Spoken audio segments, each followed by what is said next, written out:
حمار.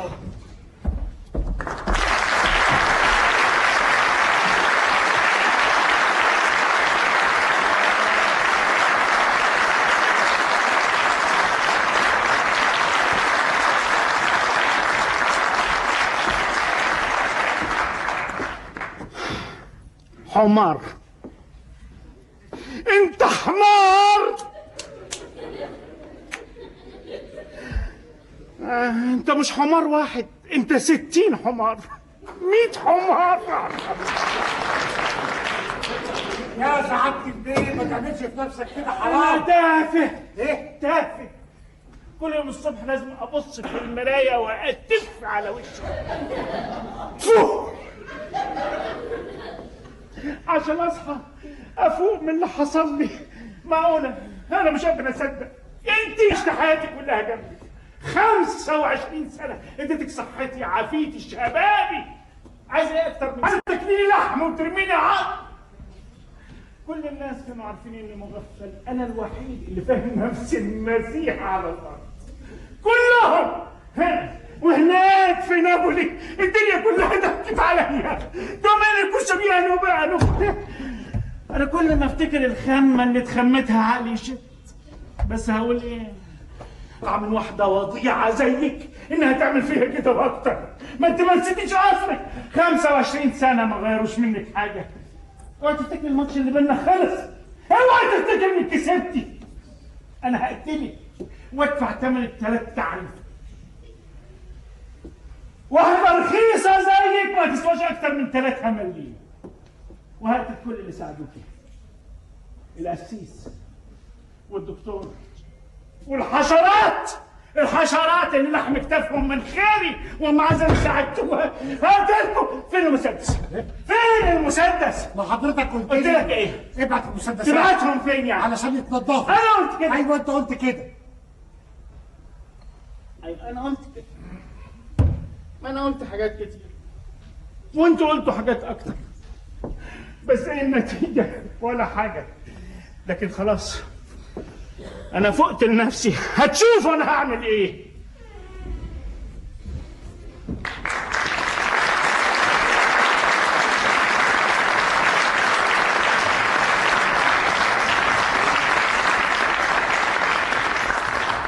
امشي غوري من وشي قبل ما اخرجك على نقاله. لازم تعرفي ان مفيش قوه ولا قانون في الدنيا يقدر يقهر دومينيكو سوريانو، فاهمه؟ انا مش هسكت. هتهمكم كلكم بالغش والخداع، هحطكم كلكم في السجن. انا غني غني يا فيلومينا. عارفه يعني غني؟ بفلوسي هربيكي، هلعبك على الشماكل. وانا متاكد ان الناس كلها هتقف معايا لما تعرف اللي عملته معاكي. مش انا اللي فتحت لك بيت، انا اللي لميتك من الشوارع بدل مشيك البطال. نسيتي؟ هحطمك يا فيلومينا، هحطمك.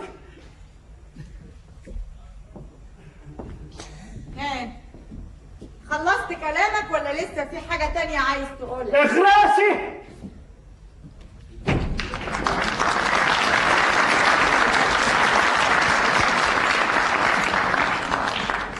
اوعي تفتحي بقي بكلمة، أنا مش طايق أسمع صوتك. بقيت مراتك ومش هتحرك من هنا حتى لو بالبوليس. أنت بتقولي إيه؟ مرات مين؟ أنت مراتك أنت. أنت بتعيديها تاني؟ يا هانم أنت عملتك مكشوفة للجميع، فوق كده أنا عندي شهود. والله يا ابني أنا كل اللي أعرفه إنها عيت فجأة ورقدت في السرير وكانت حالتها وحشة قوي وبتطلع في الروح. وأنت؟ أظن هتقول إنك ما تعرفش إنها كانت بتخدعني بحكاية الموت دي. واعرف مين يا ضد مينيكو؟ ما أنت عارف إن فيلومينا بتكرهني جدا، يبقى إزاي هتعملني في خدعة زي دي؟ طب والقسيس مين اللي قال لي روحي هاتيه بسرعة مش حضرتك؟ مش هي اللي كانت عايزاها، أنا حاولت أرضيها بأي شكل. طبعا ما أنت كنت فاهم إني خلاص باي باي، قلت أخيرا هخلص منها. برافو شاطرة. طب قلنا نعمل إيه؟ القسيس هو اللي دبسني، قال لي يا ولدي تزوجها زواج الرمق الأخير. يا للمرأة المسكينة إنها تحتضر، ليست لها رغبة إلا الزواج منك. ارتقي بهذه الرابطة ودع الرب يبارك علاقتكما. انا ساعتها قلت لنفسي ايه وانا خسران ايه؟ كلها ساعتين وتتزاح من وشي. لكن السيد دومينيكو وقع طب من طوله. اول ما لقاني رحت نطه زي العفريته من على السرير وقلت له مبروك يا حبيبي، انا بقيت مراتك وانت جوزي. يخرب عليك يا فيلومينا، دي نطت حته نطه انا كنت هقع من الضحك. يا بنتي الايه؟ ازاي قدرتي تمثلي عليك بالشكل ده؟ اخرسوا اخرسوا، انا حسابكم معايا بعدين. مستحيل يا ناس، مستحيل. طب يا دكتور ازاي قدرت تضحك عليه؟ اخرس، سيبنا افكر، سيبنا افسر الامور. ده دكتور المفروض انه بيفهم، ما يكونش دكتور اي كلام. ممكن ساعتها اخرس اخرس. هو دكتور تبقى معاها عليا، رشدتيني ها؟ اديت له فلوس عشان يشترك معاك في التدقيق. الفلوس هي دي اللغه الوحيده اللي انت بتعرف تتكلم بيها. الفلوس اللي اشتريت بيها كل حاجه، حتى انا اشتريت لي انا كمان بفلوسك. طول عمرك السيانة بتلبس احسن لبس وتفصل عند احسن ترزيه، والحصينه بتاعتك بتجري قدامك في السبق زي الرهوان، وانا فيلومينا مارتورانو بتجري وراك. ولسه لحد النهارده عايزني افضل اجري وراك وعمرك ما حسيت بيا ولا بوجودي. لعلمك بقى الدكتور ما كانش يعرف حاجه، لكن صدق اول ما لقاني مرميه قدامه على السرير، لانه لازم يصدق عشان اي ست زيي تعيش جنبك انت وتعاشرك 25 سنه لازم تكون بتموت. ده انا عملت لك خدامه يا اخي، عايز ايه اكتر من كده؟ خدامه لمده 25 سنه ودول شاهدين على كده. صح. زمان لما كنت بتزهق كنت بتنفخ شنطتك وتجري تتصرمح مع النسوان في لندن وفي باريس، وانا يا عيني عليا واقفه لك زي الجدبان. يا راجل، من مصنع فورتشيلا لمصنع فيرجينيا، من محل توليدو لحل فوريا. ولولا عملت لك كده كانت شحتوك وقلعوك هدومك، وبعد ما تاخد مزاجك وترجع تلاقي كل الامور ماشيه على العال. تقف بس ساعتها وتقول لي يا سلام عليك يا فيلومينا، اما انت ست بصحيح، ست ولا اجدع زوجه. عشت طول حياتي تحت رجليك، تحت رجميني طول عمرك بتعاملني على اني حته خدامه لا راحت ولا جت بشلوت واحد من جزمتك اللميع ممكن ترميني في الشارع. واطيه طول عمرك قللت الاصل، واطيه ولسانك طويل، تربيه حواري، عشان كده مش قادره تفهمي العلاقه اللي بيننا. انا بحاول ارفعك لفوق لكن انت ابدا. الغريب ان عمري ما شفتك راضيه، لدرجه اني بقيت اسال نفسي اقول يا رب انا عملت ايه؟ انا اذيتها في حاجه؟ هو ده جزائي؟ لكن انت كده جامده ما عندكيش قلب. اللي عمري ما شفت دمعه واحده نازله من عينيكي. وعيط ليه؟ عشان خاطرك انت ولا عشان خاطر الايام السوداء اللي عشتها معاك؟ انت كده، دي طبيعتك، انت قاسيه. هتفضلي طول عمرك تتعذبي بقسوتك دي، لا تعرفي تعيطي ولا تاكلي ولا حتى تنامي. انام ازاي وانا طول عمري عايشه لوحدي، والاسم انك فاتح لي بيت؟ احلى الايام واحلى الاعياد قضيتها لوحدي زي الكلاب. عارف امتى الواحد ممكن يعيط؟ لما يبقى شايف السعاده قدام عينيه ومش قادر يعيشها. لكن انا قدامي ايه؟ شايفه قدامي ايه يا حسره؟ غير التعاسه والذل والفقر اللي عمري ما شفت يوم واحد حلو في حياتي. ده لو عيطت على كل اللي حصل لي في الدنيا كان زمان بس عايزني اعيط. طول عمرك بتعاملني على اني اسوأ ست بين الستات على كده، صح؟ صح. يمكن زمان لما كنت صغير كنت بقول لنفسي يا بنت اهو شاب وغني وشيك، لكن النهارده لما بقى عندك 58 سنه وترجع لي البيت وفي جيبك المناديل الملطخه بالاحمر والاخضر، هو عليك حاجه تقرف. لسه معاكي المناديل يا روساليه؟ معايا يا حبيبتي. ما تخديش على دمك، ارميهم في اي مصيبه، حس بيا ولو مره واحده، اعمل حساب لحته البتاع اللي عايشه معاك. لكن ليه وعشان ايه؟ المصيبه اللي في السن ده ورايح يعاكس لي بنت عندها 22 سنه. بنت مين دي؟ انا مش فاهم انت بتتكلمي عن ايه؟ يا راجل عيب عليك، اختيشي على دمك، ما انتش مكسوف من نفسك؟ لا، البجاحه انه سحبها معاه لغايه البيت، والاوسخ من كده انه يدخل بيها عليا في اوضه النوم ويعملها لي ممرضة من ساعة واحدة بس، من ساعة واحدة قبل ما يكتب علينا القسيس، وانا مرمية قدامهم بقى في السرير وفاكريني بطلع في الروح لسه معاهم ولا شايفاهم، الا عليهم الاتنين نازلين لي طرقعة. طرقعة ايه؟ ايه؟ طرقعة الجوز يا حبيبي، فاكرني نايمة على وداني؟ وهي تقول له كفاية كده، يقول لها لا لسه كفاية. القرف كل همه يجهز السفرة ويحط عليها الورد الأحمر. هو أنت فاكرة إنك عشان هتموتي أبطل آكل أنا؟ تقوم تحط ورد أحمر على السفرة؟ وإيه يعني؟ أحمر يا دومينيكو؟ أحمر أخضر بنفسجي، أنا حر. إذا ما كنتش أفرح في موتك أفرح في إيه تاني؟ وأديني ما متش وقعدت على قلبك وما عنديش نية أموت دلوقتي خالص. ما هي دي المصيبة الغريبة اللي أنا مش قادر أفهمها. إذا كنت أنا راجل زي بقية الرجالة وفوق كده بحب عليكي بنت صغيرة مهتمية قوي تتجوزيني أنا بالذات ليه؟ ولعلمك البنت دي هتجوزها، مش لو عندها 22 سنة، لو عندها 18 سنة حتى هتجوزها. ضحكتني والله، انت صعبان عليا. لو انت فاكر انك انت تهمني في حاجه انت ولا البنت المرقعه بتاعتك، لو انت فاكر ان كل اللي عملته ده عملته عشانك انت، لا يا اخويا، بس انا لازم اعيد حساباتي، ولا عايزني يعني بعد العمر ده كله اطلع من الموت بلا حمص؟ الفلوس ده انت عبيطه بشكل. هو انا كنت امنعها عنك؟ انت متخيله ان دومينيكو سوريانو ابن ريموند سوريانو واحد من اشهر حلوانيه نابولي ممكن ما يديكيش الفلوس اللي انت عايزاها، يعمل لك بيت يديك وما يخليكيش محتاجه لحد ابدا؟ طب اسكت. فلوس ايه يا ابو فلوس؟ الفلوس دي خليها لك اشبع بيها، انا مش عايزاها. انا عايزه حاجه تانية خالص، حاجه تانية عمرها ما خطرت لك على بال ولازم تديها لي. أنا عندي 3 ولاد يا دومينيكو. أنت بتقولي إيه؟ عندك 3 ولاد يا فيلومينا؟ أيوه 3 ولاد يا دومينيكو. يطلعوا ولاد مين دول؟ ولاد رجالة زيك. اسمعي ما تلعبيش بالنار، يعني إيه ولاد رجالة زيك؟ كلكم صنف واحد.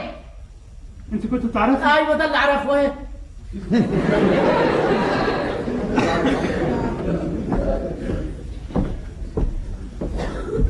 انت كنت تعرف؟ اعرف منين يا دومينيكو؟ ما انت عارف ان فلومينا بتكرهني جدا. 3 ولاد مرة واحدة؟ عندهم كام سنة دول؟ أكبر واحد فيهم عنده 26 سنة. 26 سنة؟ إيه مالك اتخضيت كده ليه؟ ما تخافش يا أخي، مش ولادك. طب انت تعرفيهم؟ يعني هم يعرفوا انك انت امهم؟ لا بس دايما بشوفهم وبتكلم معاهم. امال هم فين دول؟ بيشتغلوا ايه؟ عايشين ازاي يعني؟ بفلوسك. عايشين بفلوسك. كنت بسرق الفلوس من محفظتك وقدام عينيك. يا بنت الحرامية. ايوه حرامية، ومش فلوسك وبس، هدومك وجزمك وكل حاجة. انت عمرك ما دريت بحاجة، انت طول عمرك في الطراوة. فاكر الخاتم الالماظ اللي انت هديتهولي وانا قلت لك انه ضاع مني؟ ما ضاعش ولا حاجه، بعته هو كمان عشان اربي بيه ولادي، يعني بفلوسك ربيت ولادي. الحمد لله عندي واحده حراميه في بيتي ومش حاسس. انت جنسك ايه؟ الواد الاولاني فاتح محل في الحاره اللي جنبنا، مبيض نحاس قد الدنيا. قصدها تقول لك يا به بيشتغل مسبكاتي. مسبكاتي؟ سبك يعني بيصلح الحنفيات ويسلك الاحواض. يا ساتر، احواض وحنفيات. والتاني بقى اسمه ايه؟ ايوه ريكاردو. يا سلام على جمال وشباب، ده بيشتغل في شارع كياية وعنده محل في عمارة نمرة 74 ترزي قمصان، انما شاطر قوي وزباينه بقى ما يتعدوش بالكوم. اما بقى امبرتو ده بقى اللي كمل تعليمه وبقى محاسب قد الدنيا وبيكتب كمان في الجرايد. الحمد لله العيله بقى فيها اديبه. اما بقى الست فلومينا قد ايه هي ام عظيمه، ما خلتش ولادها يحتاجوا الجنس مخلوق. معلش يا بيه سامحني، انا خلاص كبرت ورجلي والقبر، لازم اتكلم واقول اللي جوايا عشان لما اقف قدام ربنا اللي عارف كل حاجه وما يرضاش بالظلم ما يحاسبنيش على سكوتي قدامك. ايوه يا بيه، طول عمرها واقفه جنب ولادها من وهم صغيرين، وفرت لهم كل حاجه، ولو طالت كانت جابت لهم لبن العصفور بفلوسي يا بيه. ما انت كنت بتبعزقها. انت مالك هتحاسبيني على فلوسي؟ ما قلناش حاجه يا بيه، اصرف زي ما انت عارف. بس هي برافو عليها انها قدرت السنين دي كلها تعمل كل ده من غير حضرتك ما تحس. اسكتي اسكتي، ما تتعبيش نفسك في الكلام معاه، سيبك منه. انت عايزه تستفزيني باي شكل؟ انت عاجبك الحال اللي احنا وصلنا له ده؟ انت عارف انت عملت فيا ايه؟ انت حطيتني في موقف محرج، بقيت مهزأة مسخره. لسه كمان ولاد اللي معرفهمش ولا اعرف اقول لك منين دول لسه هيسخروا مني، او كل واحد يصرف زي ما هو عايز ويقول لك خلاص بقى البركه في فلوس منكم. لا يا بيه، مش ممكن يعملوا كده، لان ما فيش حد فيهم يعرفك. الست فيلومينا عملت كل حاجه بطريقه ما تخرش الميه. امال ايه؟ ست عاقله وحويطه. كانت بتدي الفلوس للراجل بتاع العقول وهو يسلمها للسباك لما جه يفتح المحل في الحاره اللي جنبنا، وقال ان صاحبه الفلوس دي لا عايزاك تعرفها ولا حتى تعرف اسمها. وده اللي حصل مع القمصان، وهو برضه اللي كان بيسلم لأمبرتو الفلوس كل شهر عشان يكمل تعليم. يبقى انت مالك بقى؟ دخلك ايه؟ على رأيك دخل ايه؟ انا عليا ادفع وبس. امال يعني كنت عايزني اعمل ايه؟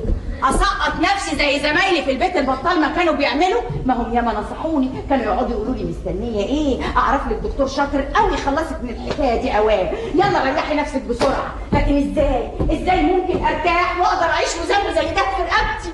وفي الوقت ده هي كلمتني. هي مني؟ العذراء. عذراء؟ ايوه، عذراء الورد الصغيره، فاكراها يا روزاليا؟ طبعا فاكراها، حد يقدر ينساها ولا ينسى الكرامات بتاعتها اللي بتظهر لنا كل شويه؟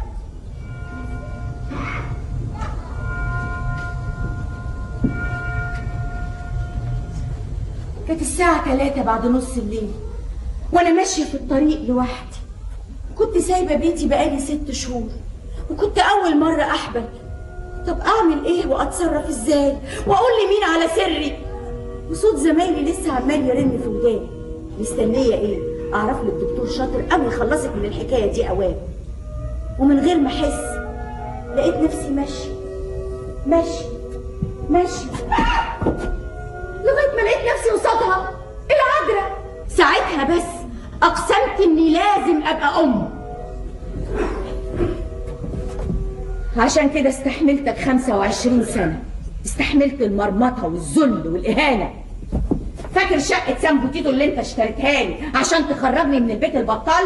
وساعتها انت كنت متجوز وقاعد في بيتك مع مراتك، وكنت بتجيلي الشقة كل ما يهف عليك مزاجك. انا فاكرة كويس قوي في الوقت ده حبني شاب وتقدم لي وكان عايز يتجوزني، بس حضرتك عملت لي فيها بتغير وقلت لي صعب قوي اني اتجوزك، وقعدت تعيط وانت شاطر قوي في العياط. ساعتها قلت لنفسي يا بت، طب ما هو عنده حق، هيتجوزك ازاي وهو متجوز؟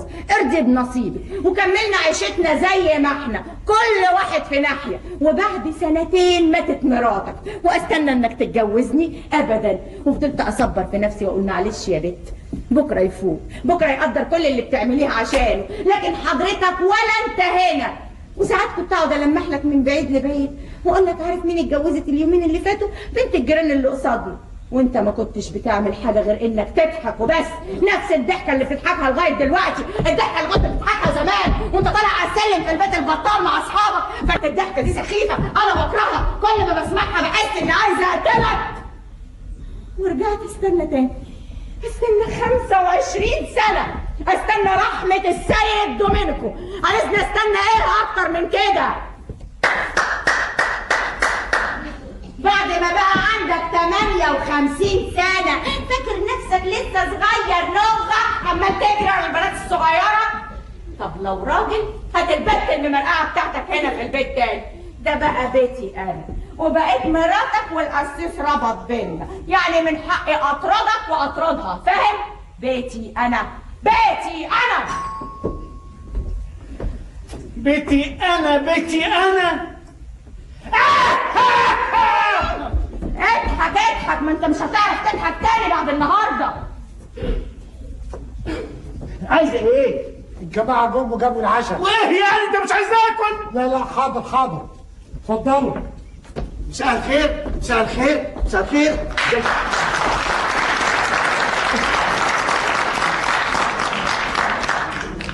العشاء سعادة البيه زي حضرتك ما امرت بالظبط.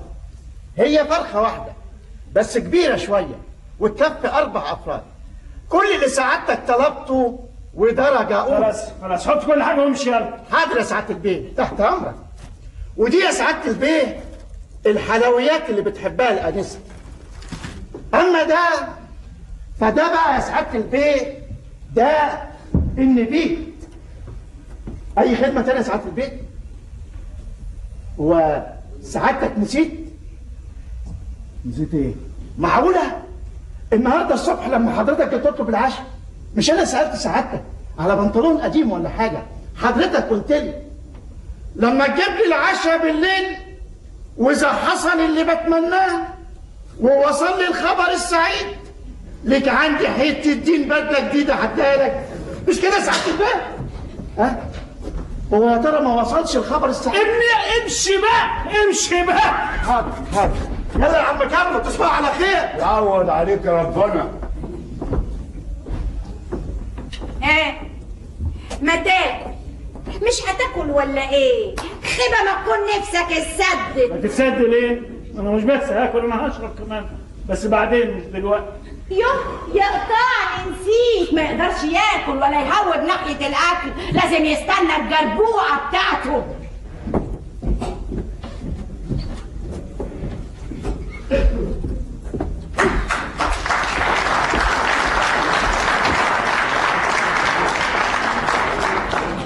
زحمة فظيعة في الأجزخانة، شيء لا يطاق. روزاليا حضري لي الحمام.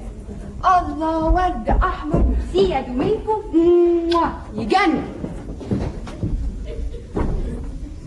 وإيه ده؟ عشاء؟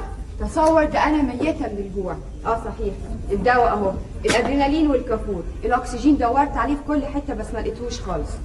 أنا فكرت في إنها يعني لما الكلمة مش قادرة تطلع من بقي، بس هنعمل ايه؟ كلنا هنموت.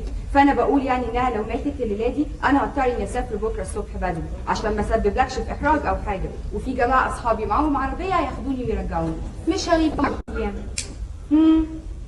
هي عاملة إيه دلوقتي؟ لسه برضه بتطلع في الروح؟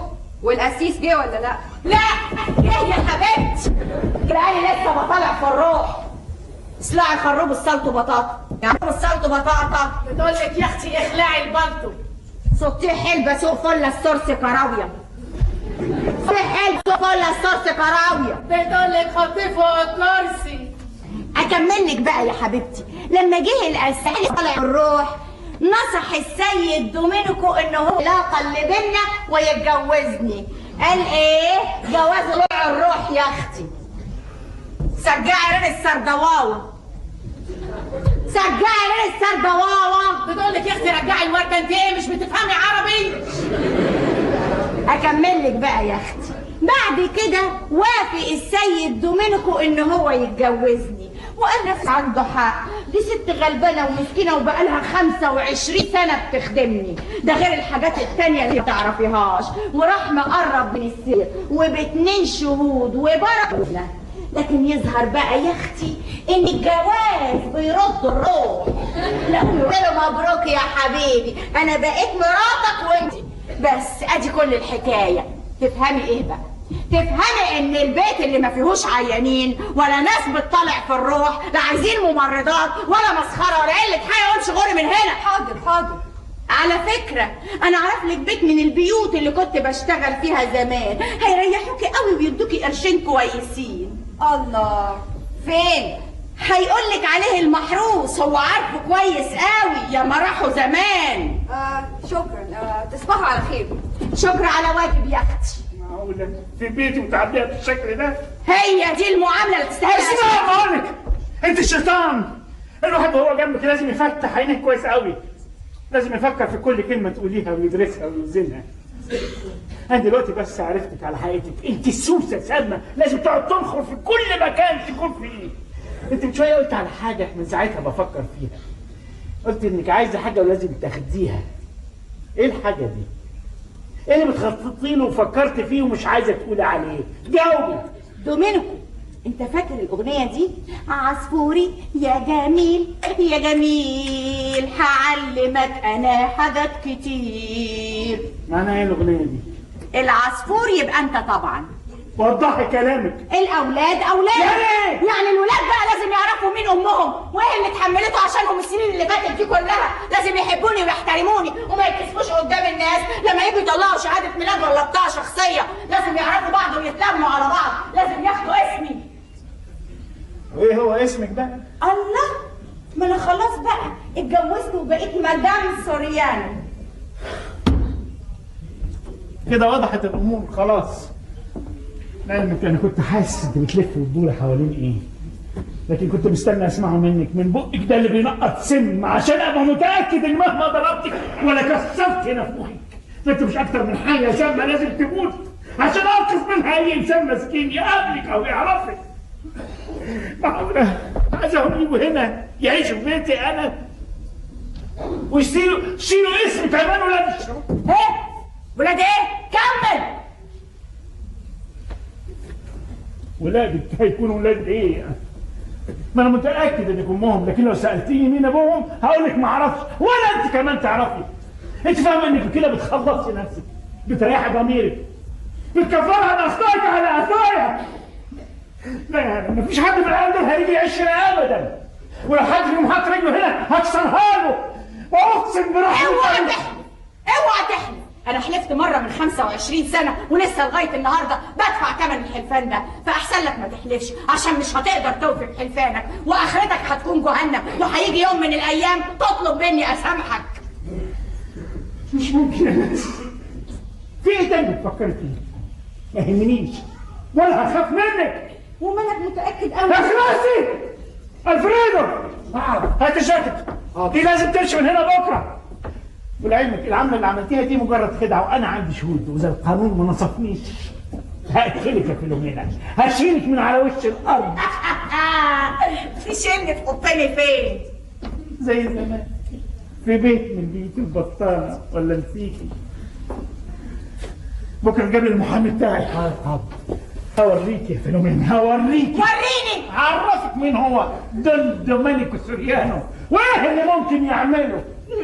تعالي يا روزاليا، تعالي تلاقيكي ميتة من الجوع زيي. هنتقابل يا فيلومينا يا بنت نابولي.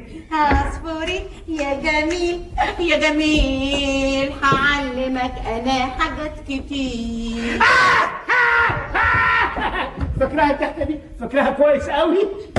عصفوري يا جميل يا جميل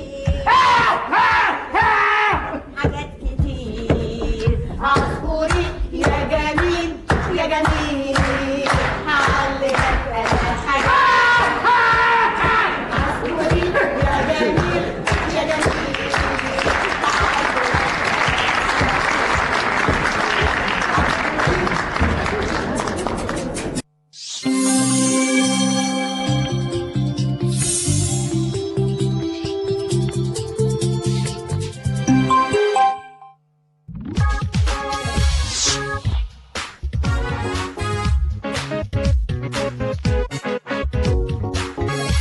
حاجات بنهرب منها. البوليس. الحمامه بتطير عشان عندها ايه؟ مستعجله. مستعجله ازاي يعني؟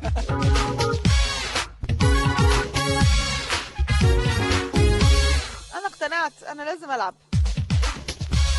للمشاركة في برنامج الهرم اتصل من أي تليفون أرضي على 0900 94 94 أو اتصل من أي محمول على 22 04. ابعت رسالة باسمك ورقمك على 94 70.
برجليك. ما انا اخش بايديا اطير في الهوا؟ انا طالع عيني من الصبح في المسح والتنظيف، عايز تبهدل لي الدنيا بجزمتك الوسخه؟ جزمتي الوسخه؟ يا بنت مش قادر هقع من طولي. عارفه يعني ايه هقع من طولي؟ طول الليل سهران مع سعاده البيت ما غفلتش دقيقه واحده. رايحين جايين على كورنيش كراتشو، والمصيبه الجو اليومين دول برد جدا، ده مهرير. رايح جاي وانا وراه، ما انا ما اقدرش اسيبه في حاله زي دهيت. ربنا يكون في عونه. انا عارف بس ايه اللي كلامي دي عشان ابقى في خدمته. مش معنى كده ان انا بشتكي من عمايله، لا حاشا لله، ده الراجل طول عمره خيره عليا. ياما ساعدني وياما قضينا مع بعض ايام جميله. ربنا يديله طول العمر. بس المقلب اللي اتعمل فيه امبارح ده مش شويه. ربنا يكون في عونه. بس انا راجل كبرت، ما اقدرش اقف طول الليل سهران رايح جاي وراه. بتشيع اديني فنجان قهوه. مفيش قهوه. مفيش قهوه؟ مفيش غير شويه معمولين من امبارح، يا دوبك يقضوا 3 فناجين. واحد شربت انا، والتاني بدل ما تشربه ست روزاليه اديته للست فيلومينا، والتالت شايله لدندمله، احتمال يجي. احتمال يجي؟ احتمال، وعشان كده ست روزاليه ما عملتش قهوه. طب اعملي لي انت قهوه. ما انا ما بعرفش اعمل قهوه. حتى القهوه ما بتعرفيش تعمليها؟ وايه اللي خلى روزاليه ما عملتش قهوه؟ اصلها خرجت من الصبح بدري، راحت توصل 3 جوابات خدتهم من الست فيلومينا. 3 جوابات من الست فيلومينا؟ 3، 1 2 3. يبقى لازم اشرب قهوه، لازم. تعالي اقول لك تعملي ايه. خدي الفنجان بتاع دندمينيكو اقسميه نصين، نص هاتهولي والنص التاني زوديه ميه عشان يبقى فنجان. ولو جو كشف الحكايه. مش بس لما يجي، ده كان متضايق جدا امبارح، هيطق. بس حتى لو جيت انا اكبر منه في السن، بس هحتاج قهوه اكتر منه 100 مره. مش ايه اللي خلاني رايح جاي وراه طول الليل؟ مش هو؟ حاضر، هسخنها لك واجيبها لك حالا. بسرعه بتشيل. حاضر. الحق، الست روزاليه جت اعمل ايه في القهوه؟ هاتيها بسرعه، مش مشكله، هي تبقى تعمل قهوه تضرب دندمينيكو. حاضر. انا المهم عندي نص الفنجان، مش هيفوقني ويروقني غير نص الفنجان. ليه يا ست روزاليه مفيش صباح الخير؟ ما شفتكش. ما شفتكش؟ ليه؟ برغوت قاعد على الكرسي؟ ايوه برغول وبيكح وعنده برد. انت خرجت بدري الصبح النهارده صح؟ ايوه. رحت فين؟ رحت القداس. رحت القداس وبعد كده رحت توصلي 3 جوابات للست فيلومينا. ولما انت عارف كده بتسالني ليه؟ من باب الذكاء يعني. يا ترى جوابات دي لمين؟ انا مش قلت لك انك مش اكتر من برغوت وفوق كل ده جاسوس؟ جاسوس؟ ليه اتجسست عليكي في ايه قبل كده؟ عليا انا؟ تجسس عليا ليه يا اخوي؟ انا واحده ست قلبي زي البفته البيضاء وكل حاجه في حياتي واضحه زي الشمس. اتولدت سنة 1870 ولو حسبتها من ساعة ما اتولدت لحد النهارده هتعرف سني قد ايه بالظبط. أمي وأبويا نسوارة على قد حالهم. أمي الست صوفيا ترومبيتا كانت بتشتغل غسالة، وأبويا بيركوبيو سوليمينا كان بيعالج الحمير.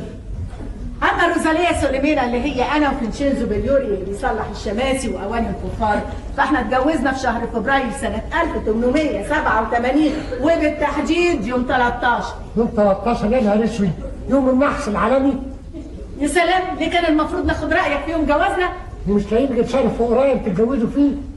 كانت نتيجة الجوازة دي 3 ولاد في بطن، ولما راحت تتضايق عشان تبلغ جوزي بالخبر السعيد ده، كان ساعتها بيشتغل في الحارة اللي جنبنا، لقت دماغه جوه القصرية. ليه هو بيعمل آثار بتتلبس؟ لا، عشان جات له سكتة قلبية راح فيها على طول، وفضلت لوحدي أنا وولادي ال3. 3 في بطن واحدة، ده أنت حظك هايل. طب أعمل إيه وأعيش إزاي؟ سكنت في حارة سلو بري نمرة 80، وبقيت أبيع المنشات بتاعت الدبان وحصالات العيال وبرانيت الكرنفال. المنشات انا كنت بعملها بنفسي وكسبت منها كويس يعني يكفيني علشان اقدر اربي ولادي. وهناك اتعرفت على الست فيلومينا في حاره سلو بوريو، كانت بتلعب مع ولادي وكانت لسه صغيره. وبعد 21 سنه ولادي ما لاقوش شغل، واحد سافر استراليا والتاني والتالت راح امريكا، ولغايه النهارده انا ما اعرفش عنهم اي اخبار. عشت وحيده بين البرانيت والمنشات، ولولا الست فيلومينا فتحت لي بيتها كان زماني دلوقتي بشحت في الشوارع وعلى سلالم الكنائس. شكرا والى اللقاء، وانتهى الفيلم. ترارارا. وغدا مع فيلم اخر عن الست رز معمر. فورينا الست رز معمر. ودي الثلاث جوابات لمين؟ والله دي مهمه سريه ما اقدرش اقول لك عليها علشان ما تبقاش على كل لسان. يا باي على بواختك، يا ساتر على غلاستك، يا وحشه. وحشه، وانا كنت قلت لك ان انا عاوزه عريس كبه كده. طب بقول لك ايه؟ زرار الجاكيت اتقطع بعملهولي بكره اذا كنت فاضيه. طب بقول لك ايه؟ الاستك اتقطع بتاع البتاع. ايه بتاع البتاع ده؟ بتاع. يبقى تشتري الاستك وانا هدككهولك. طيب.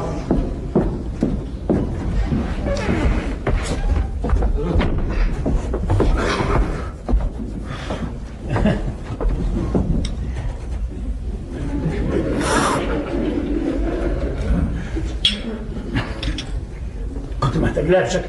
وانا كمان يا اخي تخيل. اعملي له فنجان قهوه للشيخ. حاضر. وفي ايه؟ ابدا اصلا بتقول لي القهوه برضه، قلت لها مش مشكله اشربها برضه. وعلى ايه ما تسخنها لك يا شغلانه. المهم قابلت المحامي؟ طبعا. هيجي امتى؟ اول ما يفضى، لكن اكيد هيجي النهارده. اتعملت وحش. بس انا محتاج لها. ولا اقول لك بلاش منها؟ بلاش من ايه؟ القهوه. انا مالي ومال القهوه؟ انا بكلمك عن تصرفاتي انا. تفتكر كانت وحشه؟ اصل المحامي قال لي مفيش فايده في القضيه مش هتنفع. مستحيل. انت مش عارفها. دي مش وحشه بس دي مقرفه كمان. برافو عليك. هي دي الكلمه الصح، مقرفه. اصلها عبيطه ما عرفتش تسبكها تسويها كويس. ومن انت هتعرف تسويها؟ بس انا مش هسكت، انا هلجأ لمحكمه استئناف، للمحكمه العليا ده. كل ده عشان فنجان قهوه؟ انت ليه بتحشر القهوه في كلامنا يا متخلف؟ يا ساتر عليك. مفيش فايده في الكلام معاك. زمان كان ممكن لكن دلوقتي ما افتكرش. بص لنفسك يا الفريد، شوف وشك بقى عامل ازاي، وشك كرمش وشعرك شاب ونظرك ضعف، عشان كده لازم تخرف. والله يا اخي معاك حق. ما تزعلش يا الفريد، الزمن بيجري مش عليك انت لوحدك، على الناس كلها. فاكر يا الفريدو؟ فاكر مين؟ دم مين؟ فاكره؟ مش فاكره دي ده مات ده ولا ايه؟ ايه بالظبط، هو مات فعلا. دم مين سوريان ومات. شريان وحضرتك بتتكلم عن نفسك؟ يا نهار ابيض والله يا اخي. يا ساتر على غبائي. الشنب الاسود الجميل، القوام الرشيق. الليل اللي كنت اقلبه نهار. عمرك شفتني بنام بالليل يا فريدو؟ انت بتسالني؟ فاكر البنت بتاعت الجبل، البنت الحلوه دي، ياسمين، فاكرها؟ ياسمين. فاكر لما كانت بتقول لي يلا بينا نهرب يا حبيبي؟ جملتها لسه بترن في وداني.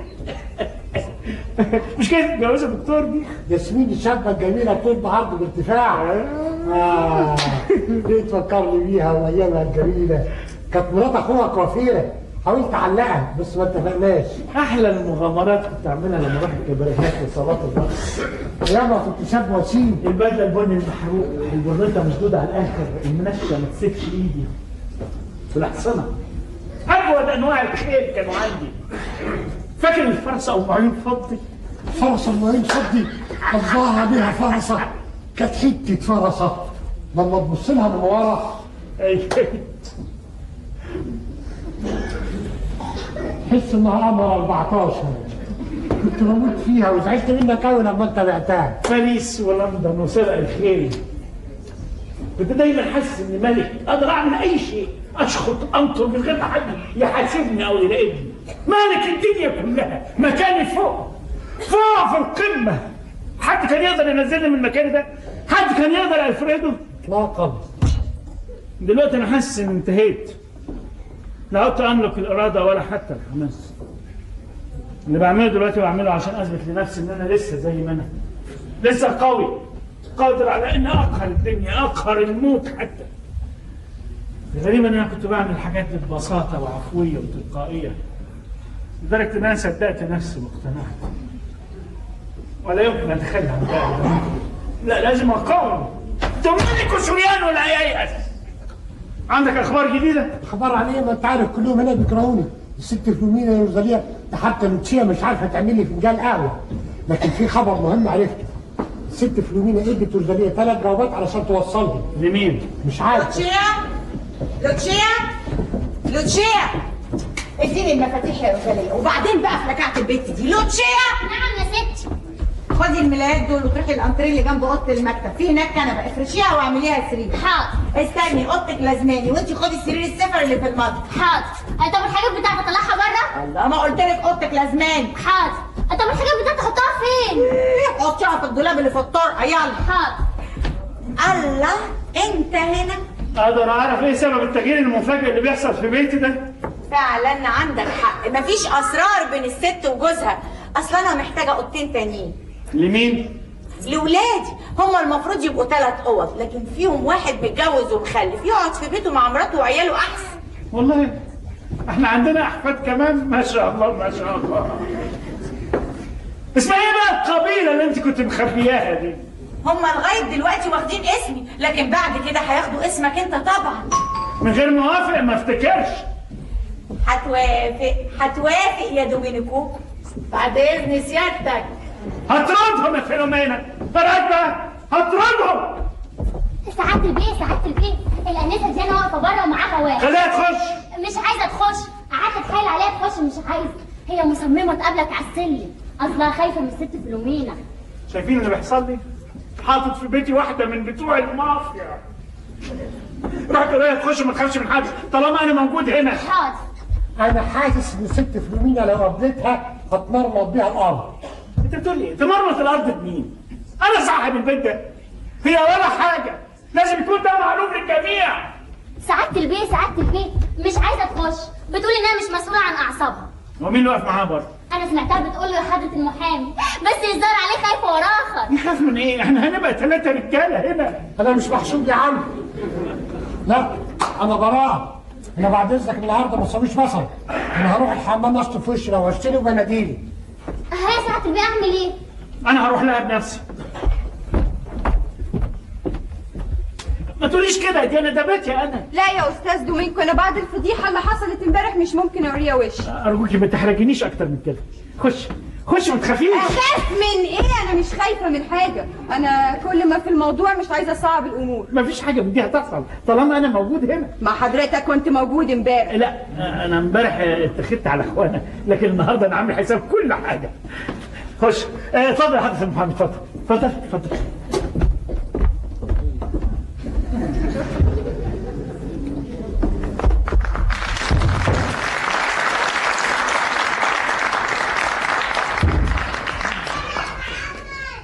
امال هي فين؟ ما تشغليش بالك بيها. اتفضلي.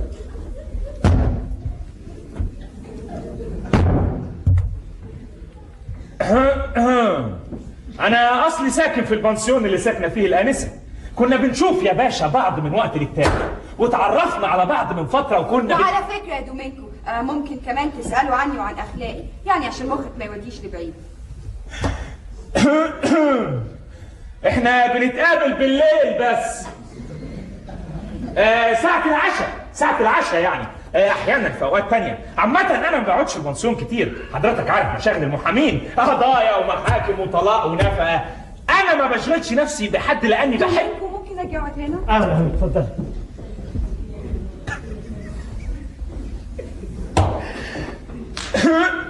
على فكرة يا دومينكو انا حكيت للاستاذ على موضوع سنتا وفيلومينا.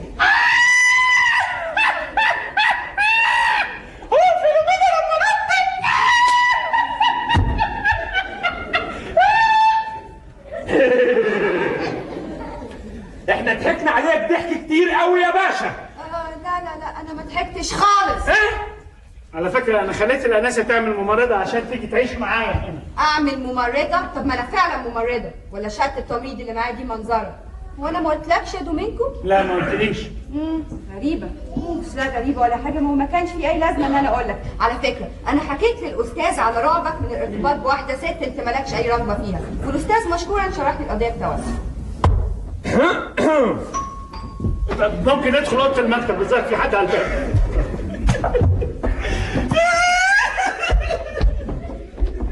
طمنين الاول، في اخبار كويسه؟ هتسمع كل حاجه دلوقتي. حبيب قلبي وشك خس خالص.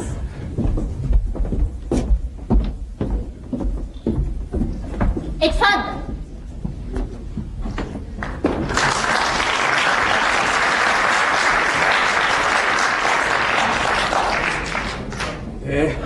متشكر. العفو. ممنون خالص.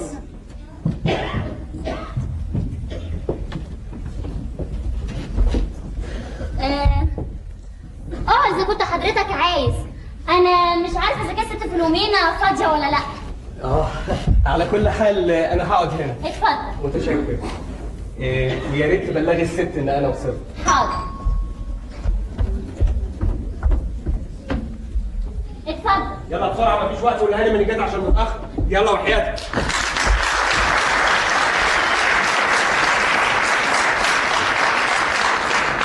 يلا عشان في زباين وفي عملاء في المحل. حاضر. يلا يا اختي مفيش وقت. استني تعالي هنا. انت بتشتغلي هنا من امتى يا بنت؟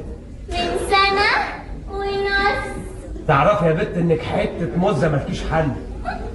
بس اللي يقدر. تعالي لي يا بنت المحل وانا اقدرك. انت عندك محل؟ طبعا عندي محل. فين؟ رقم 74. 74 شارع كيايه. شارع كيايه جوه البوابه. عارفه يا بنت لو هتيجي هفصل لك حته قميص ملوش حل.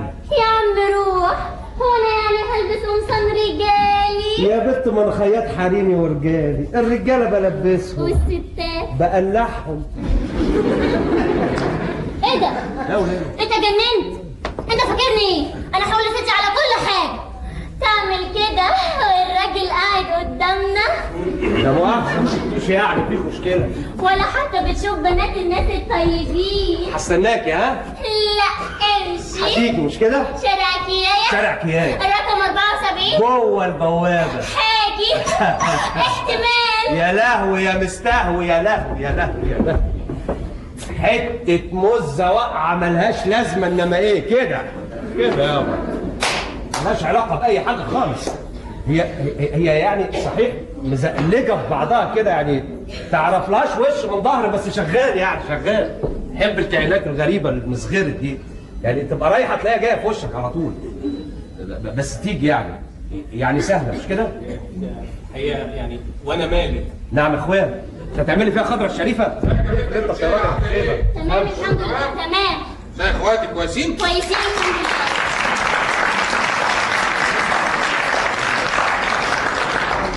من هنا يا ميكيلي، من هنا. حاضر. اقدر اعرف بعتلي تاني ليه بقى؟ مش الحمام وصلحته؟ في ايه بقى تاني عندكم؟ اطمن، الحمام سليم ما فيهوش اي حاجه. اه امال ايه اللي عندكم بيخور؟ ما فيش حد هنا بيخر. وبعدين استنى هنا، هندلك ست فلومينا وجايه حالا. يا بنت الايه؟ بتدي تخنت كده ليه؟ صباح الفل يا بهوات. خدام كده.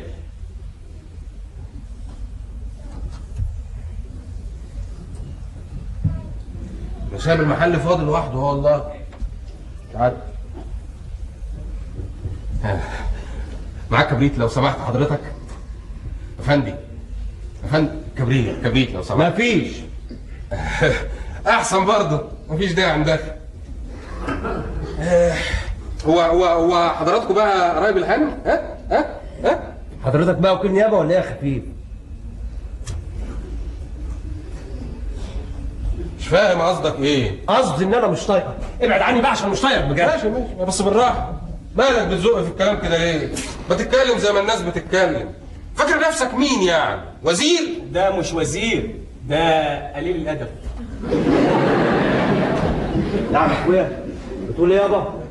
ايوه قليل الادب، لانك ما بتحترمش البيوت اللي بتدخلها. من شويه عمال تحلق على الأزة ولا المزة اللي بتقولها، وعايز تبص وقدامي. طب احترم وجودي على الاقل. دلوقتي عايز تهزق الراجل الغلبان ده، يعني اهدى شويه. هزق مين؟ يعني انا مهزق؟ ده لا هو ولا 10 زي. يا سبحان الله. الواحد يخرج من بيته في امان الله، لا بيه ولا عليه، عشان يروح يشوف شغل اكل عيش، يقوم يطلع لنا الافندي ده. بس هقول لك ايه؟ انا مش هقدر اتخانق معاك واحنا في بيت ناس غرب. بقول لك ايه يا بتاع انت؟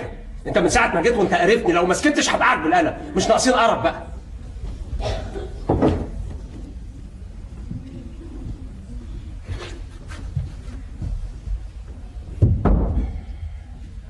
وريني بقى هتضربني ازاي. يلا. انت فاكرني هخاف منك ولا ايه؟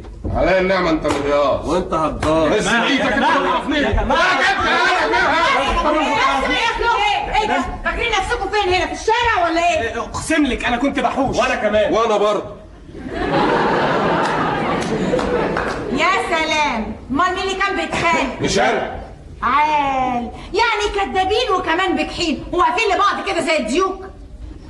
المهم ازاي حالكم يا ولاد؟ نحمده ونشكر فضله. وانت ولادك عاملين ايه؟ بخير كويسين. الواد التاني سخن الاسبوع اللي فات بس الحمد لله خف وبقى كويس. تخيلي يا هانم كان 2 كيلو عنب لوحده من ورا امه لحد ما بطنه بقى ليلته بقت عامله زي الطبله تخبطي عليها ترن. حضرتك عارفه ان هم 4 عيال صغيرين بس شقاي قوي. اذا ما كانش ده يتشقى يبقى التاني، ما كانش التاني يبقى التالت وهكذا، ما بخلصش منهم. بس الحمد لله لحسن الحظ ان كلهم بيحبوا الشربة وخصوصا شربة زيت الخروة. مش هتصدقي لما ادي واحد فيهم شربة ال3 الباقيين يعيطوا عشان ياخدوا زيه، وفي الاخر ال4 يقعدوا على الاصابع صف واحد ويعزفوا عزف.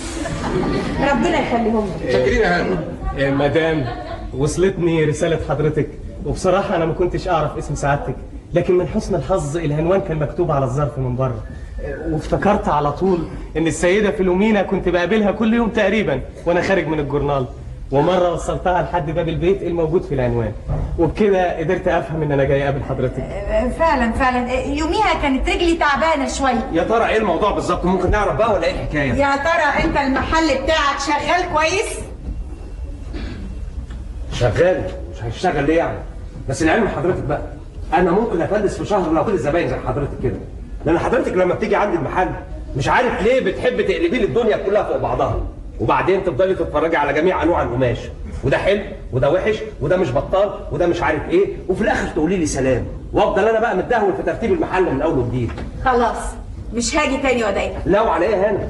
حضرتك يعني تيجي في اي وقت المحل بتاعك. على كل حال انا بعت لكم دلوقتي عشان امر مهم جدا، هو عشان ناخد راحتنا اكتر. مفيش داعي يا هانم، احنا مش هنعقد الامور اكتر من كده، رغم ان انا مش محامي بس قلت نفس الكلام، لان القضيه واضحه جدا. من تشيل هيفهمك على كل حاجه.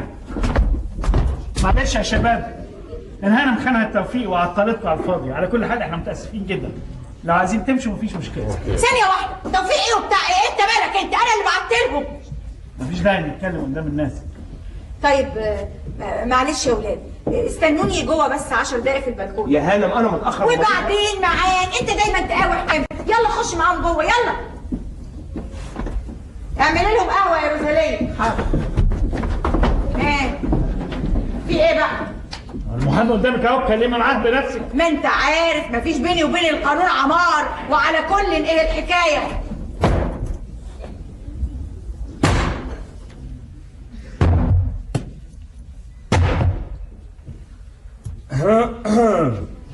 احب اوضح لسيادتك اني ماليش اي علاقه بالموضوع ده نهائيا. الله، امال جاي هنا تعمل ايه؟ انا اقصد ان سعاده الباشا ما وكلنيش رسمي في القضيه. طب ليه؟ علشان يمكن حد تاني هو اللي بعتك؟ يعني ايه يا هانم حد تاني بعتني؟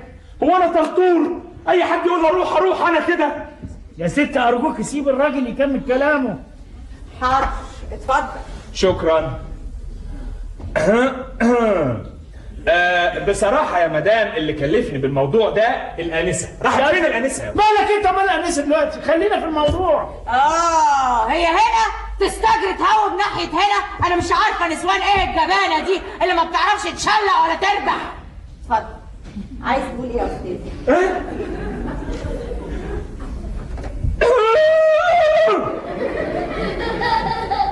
بصراحة يا هانم بالنسبة للموضوع اللي كلمتني فيه الآنسة أو كلمني فيه سعادة الباشا مش مهم، لكن العملة اللي حصلت يا هانم، الحملة اللي حصلت دي فيها نص صريح وهو نص المادة 101 أهو. مادة 101 الزواج في حالة الإشراف على الموت أو الإشراف على مواجهة خطر الموت إلخ إلخ إلخ.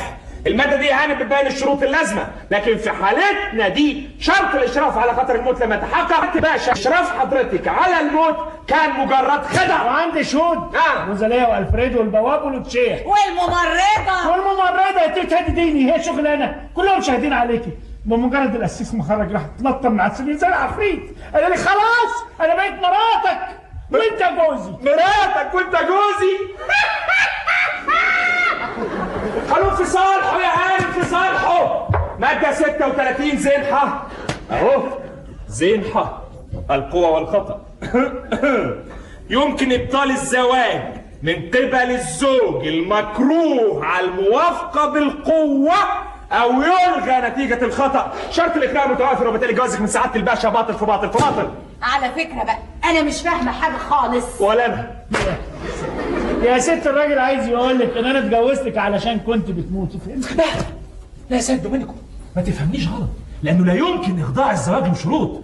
مادة رقم مش مهم الرقم. لا ازاي بقى؟ مش مهم الرقم. مش مهم الرقم. اهو مادة 199. إذا أضاف أحد الطرفين حدا أو شرطا لا يمكن لموظف الشهر العقاري أو حتى للقسيس إجراء عقد القرار. أيوة بس أنت لسه قايل إن شرط الإشراف على الموت لم يتحقق. أفهم حضرتك النقطة دي. شفت بقى أنت نفسك ما أنتش فاهم حاجة. طب ما تسكت. اسكت ده إيه؟ مش هو لسه قايل قدامك الكلام ده؟ أنا لسه قايل. يا حضرة الأستاذ ممكن تتكلم معانا بطريقة نقدر إحنا نفهمها؟ يا مدام أنا عارف إن أنت مش هتفهميني، عشان كده كتبت كل القضية في الورقة دي، تقدري حضرتك تقريها بنفسك. ليه هيقول لي بقى ورقة وزيت ونيلة؟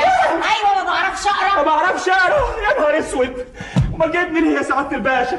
ما بعرفش أقرأ يا مدام ما كنتيش بتموتي يبقى جوازك لاغي وليس له أي قيمة. طب والقسيسة روح أمك. روح أمي؟ الله يرحمك يا أمه. القسيس يا مدام هيقول لك نفس الكلام، جوازك لاغي وليس له أي قيمة. مش ممكن. وهيقول لك كمان إنك اتعديتي على حرمة الزواج. كمان؟ أمال أنت فاهمة إيه؟ ده قانون يا أما، قانون. يعني إيه بقى؟ يعني الجوازة اللي حصلت دي ملهاش أي قيمة؟ يعني كان لازم أموت؟ بالظبط. طب ولو مت؟ ساعتها مدام جوازك كان هيبقى له قيمة كبيرة جدا. وساعتها بقى من حقه يروح يتجوز واحدة تانية ويخلف عيال، مش كده؟ تمام، لكن خدي بالك معايا، هيتجوز المرة دي بصفته أرمل، لأن الست اللي هتقترن بسعادة الباشا هتتزوج من أرمل السيدة حرم دومينيكو سوريانو. شفت؟ يعني كنت هتشيلي اسمي لو كنت متي. يا فرحتي، ادفع حياتي كلها عشان خاطر اشتري عيله، ويجي في الاخر القانون بتاعكم ده ما يسمحليش بكده؟ بالذمه دي عداله؟ يا مدام مش معقول القانون ده يتلوي عشان يبقى في صالح حضرتك، حتى لو كان غرضك انساني، لانه في الحاله دي هيسمح بخدعه تضر بطرف ثالث. يا سلام. مع الاسف مدام، مع الاسف السيد دومينيكو سوريانو رافض يقترن بيكي رسميا. ياه، للدرجه دي؟ أرجوك تصدقي الأستاذ، لو مش مصدقاه شوفي أي محامي تاني تثقي فيه واسألي. لا وعلى إيه؟ أنا مصدقاه مش عشان كلامك ولا كلامه، لا عشان شايفة ده في وشك أنت. أنا عارفاك وفاهماك كويس قوي، ثقتك الزيادة عن اللزوم وهدوء أعصابك لازم يخلوني أصدقه. خلاص يا أستاذ اتخذ إجراءات. آسف يا سعادة الباشا، لازم حضرتك يا باشا توكلني رسمي في القضية. أوكلك يا شغلانة. وأنا كمان هوكلك. ايوه انا مش عايزه اتجوزك، وحقيقي انا غشيتك، بس لما عملت كده كنت بحاول اسرق اسم لعيلتي، ولما عملت كده ما كنتش اعرف غير قانوني انا مش قانونكم انتم. تعالوا يا ولاد. انت تعمل ايه؟ مش كفايه اللي حصل؟ انت تسكت خالص، اسكت خالص. تعالوا يا ولاد، اسمعوني وافهموني كويس قوي. انتوا كبرتوا دلوقتي وبقيتوا رجاله. هم دول الناس اللي بيقدروا يحموا نفسهم بالقانون وبالورقه والقلم. السيد دومينيكو سوريانو والسيد المحامي. اما انا فيلومينا مارتورانو، الست اللي لا حول لها ولا قوه، الست اللي ما بتعرفش تعيط زي ما كل الناس بتقول، وزي ما السيد دومينيكو بيقول عمري ما شفت دمعه واحده على خدها. انا فعلا عمري ما عيطت، وما اعرفش قانون البكا، وعشان كده بقول لكم دلوقتي وعناية قدامكم اهي ما فيهاش اي دموع. انتم اولادي. فيلومينا انت مين انت عشان تمنعني ان اقول لاولادي ان انا امهم؟ بتهيألي ان ده حقي في الدنيا حضرة المحامي، مش كده ولا ايه؟ ايوه انتم اولادي وانا فيلومينا مرتورانو. مفيش داعي اتكلم عن نفسي، انا مش هتكلم عن نفسي دلوقتي، لكن لازم اتكلم عن نفسي زمان لما كان عمري 17 سنة. اكيد يا حضرة المحامي سمعت عن البدرومات، بدرومات فيرجينيا وفورتشيلا، البدرومات اللي اسودت حيطانها من كتر الهباب والدخان، البدرومات اللي محدش بيقدر ياخد نفسه فيها من الحر في الصيف واسنانه تترعش من البرد في الشتاء، البدرومات اللي ما بيدخلهاش النور حتى في عز الظهر، البدرومات اللي الناس عايشه فيها على بعض زي علب السردين. في الحاره عندنا حاره سان ليجوريو كنت عايشه مع عيلتي واهلي، قولوا كام ما تعدوش، قولوا جيش، ومعرفش العيله دي دلوقتي راحت فين ولا عايزه اعرف. كنا دايما نشتم بعض، كنا دايما نتخانق مع بعض، لما بنيجي ننام ما بنقولش لبعض تصبحوا على خير، لما كان يطلع علينا النهار ما بنقولش حتى صباح الخير. انا فاكره مره ابويا قال لي كلام مش قادره انساه لغايه دلوقتي، كل ما بفتكره جسمي بيقشعر. من ساعتها عندي 13 سنه، ابويا بص لي وقال لي يا بنت انت كبرتي، شوفي مصلحتك واحنا مش لاقيين ناكل، افهمي بقى. لما كانت تتقفل علينا البيبان ما كانش حد يقدر ياخد نفسه من الحر، ولما كنا نقعد والاكل يتحط قدامنا 100 ايد تتمد في الطبق، ولما كنت بحاول اخد معلقه ولا 2 الاقيهم كلهم بيبصوا لي زي ما يكون مش من حقي اني اكل معاهم، زي ما اكون بسرق. عارفين ليه؟ عشان ما بشتغلش. ولما كبرت وبقى عمري 17 سنه كنت ببص للبنات اللي في سني الاقيهم لابسين الفساتين الحلوه والجزم اللي بتلمع وحاطين ايديهم في ايدينا ارسانهم. في ليله قابلت واحده صاحبتي ما عرفتهاش من اللبس اللي هي لابساه. في الليله دي صاحبتي قالت لي اعملي وكي.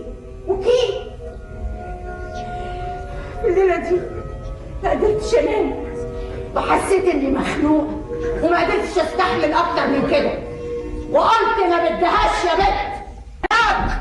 هناك عرفتك يا دومينيكو، فاكر؟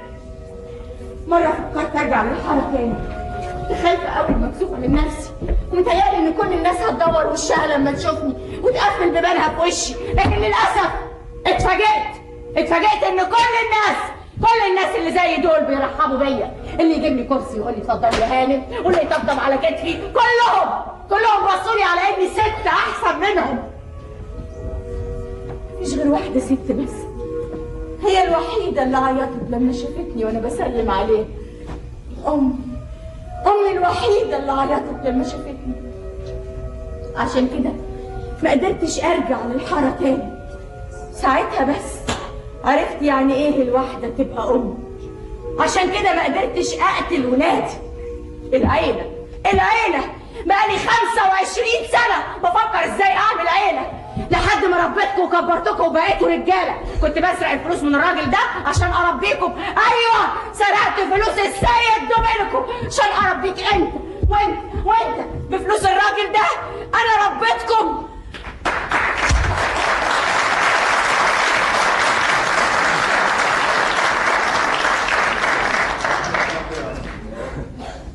خلاص بقى كفايه كده، حرام عليكي نفسك. انت يعني كنت هتعملي ايه غير اللي عملتيه؟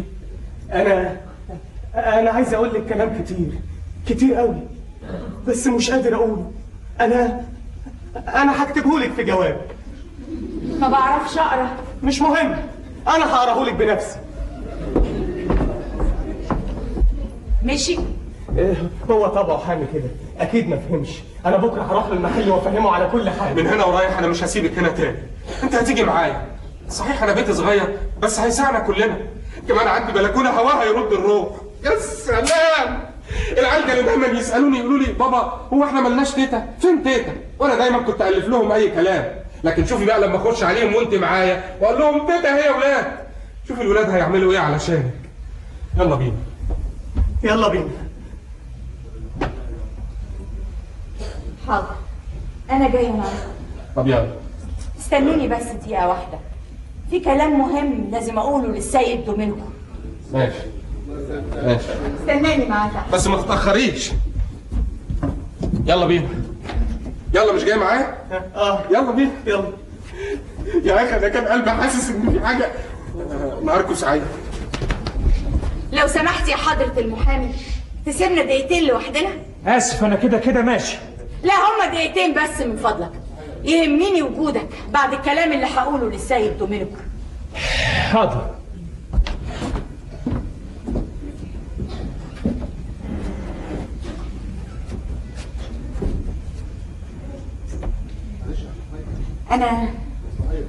أنا ماشي، هسيب لك البيت وامشي. قول للمحامي ياخد كل إجراءاته وأنا هعترف إني غشيتك وخدعتك وما كنتش بموت ولا حاجة. مش كان أحسن لك تاخدي قرشين بدل الفضايح والبهدلة دي؟ بكرة هبعت حد من طرفي ياخد الحاجات اللي ليا هنا. أنت مجنونة و60 مجنونة. ذنبهم إيه التلات شبان المساكين دول؟ ليه تجني عليهم؟ أنت ليه عملت كده؟ أنا مش فاهم أنت ليه قلت لهم؟ عشان فيهم واحد ابنك.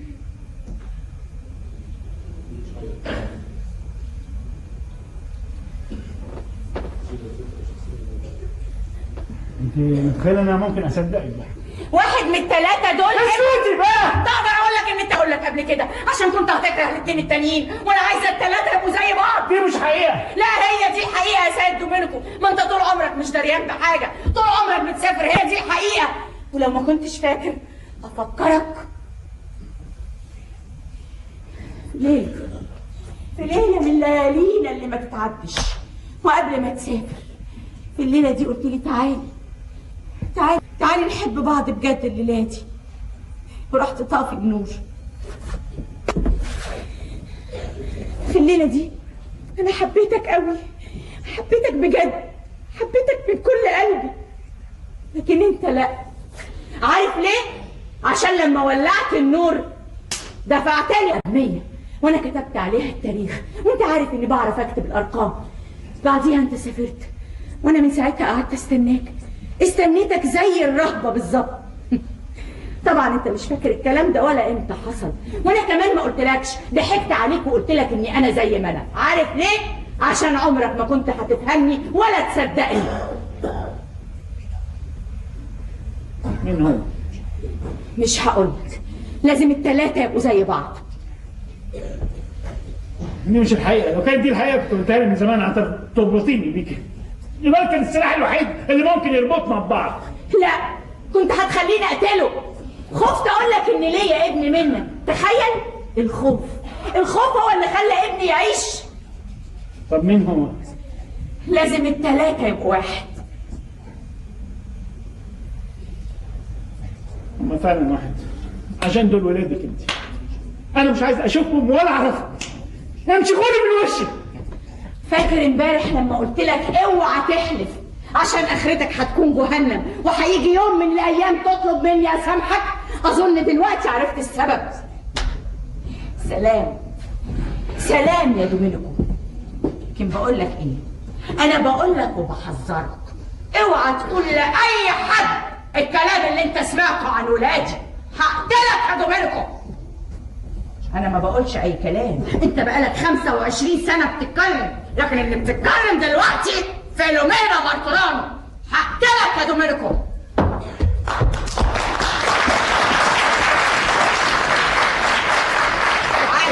تعالى يا حضرة المحامي، تعالى انت كمان يا اسمك ايه، ما تخافيش، اشبعي البيت، انا سايبالك البيت وماشيه.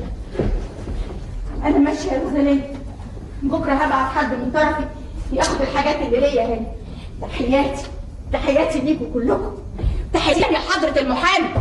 انا بقول لك وبحذرك للمره الثانيه قصاد كل الناس، اوعى تجيب سيره الكلام اللي قلته لك. تحياتي ليكوا كلكم.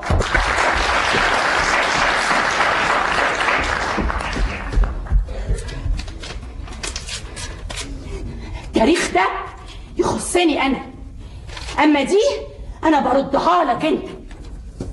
الولاد ما بيدفعش فيهم فلوس. سلام.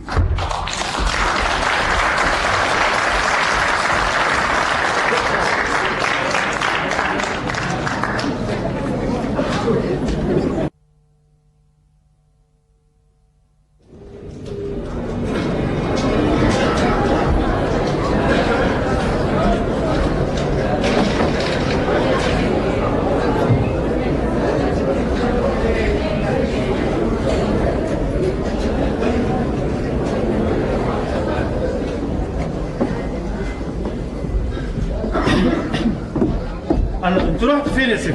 الست فيلومينا بعتتني مشوار.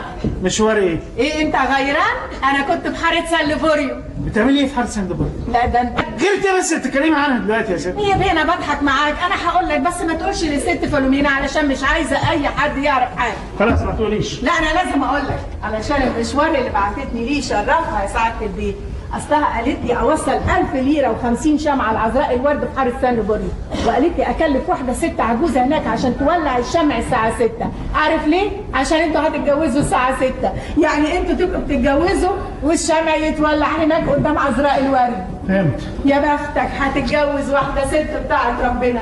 يا سلام لما تبص لها شابه جميله وحلوه عروسه ولا بنت 17 سنه. انا ياما قلت لها يا بيه مش هينساكي ابدا، ده بس هو اللي بيعاند وده اللي خلاه يفركش الجوازه في المره الاولانيه، لكن خلاص الفرح قدام عينيا اهو. خلاص هي مستناك في اوضتها. حاضر، بس على فكره لولاها يا حبه عيني انا كان زماني دلوقتي مرميه في الشارع. هي اللي انقذتني وجابتني البيت ده، عشت فيه ولسه عايشه وهموت فيه ان شاء الله. بالسلامه ان شاء الله. يا قصدي اعملي اللي انت عايزاه. يا بيه انا عملت كل حاجه، الكفن بتاعي وحضرته، قميص ابيض طويل بالدانتيل وملابس داخليه والشراب الابيض والشال، شايلهم كلهم في الدرج بتاعي. هي بس اللي تعرف مكانهم عشان لما اموت هي اللي هتلبسني كل الحاجات دي. ما انا حاسره ملياش حد، ولادي ما اعرفش عنهم حاجه، جايز يرجعوا وجايز لا. بعد اذنك سيد دومينكو.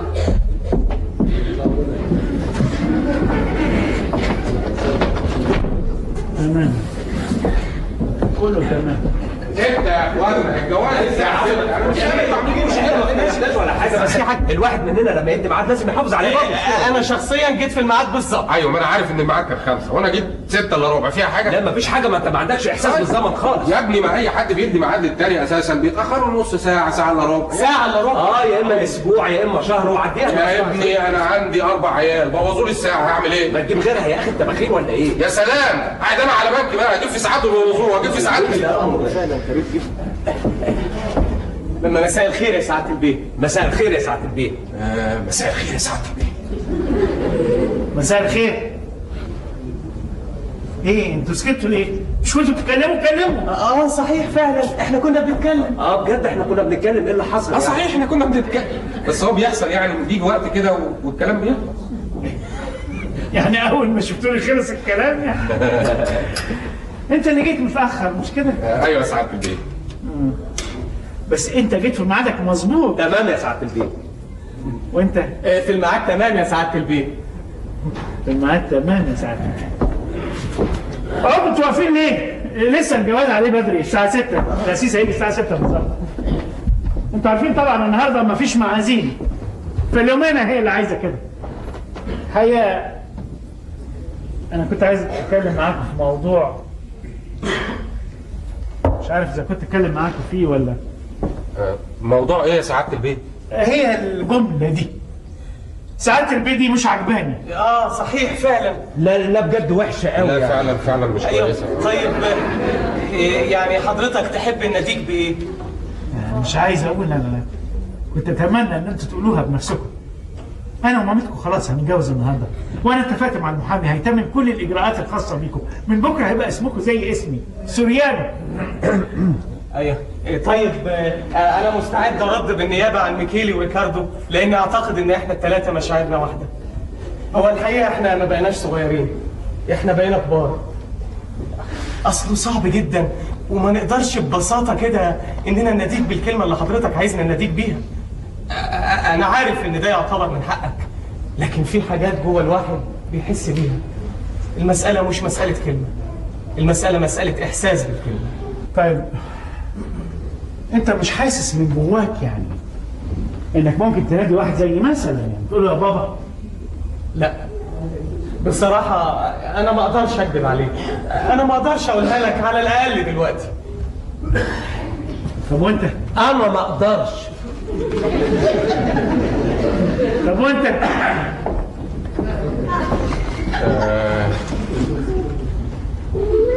لا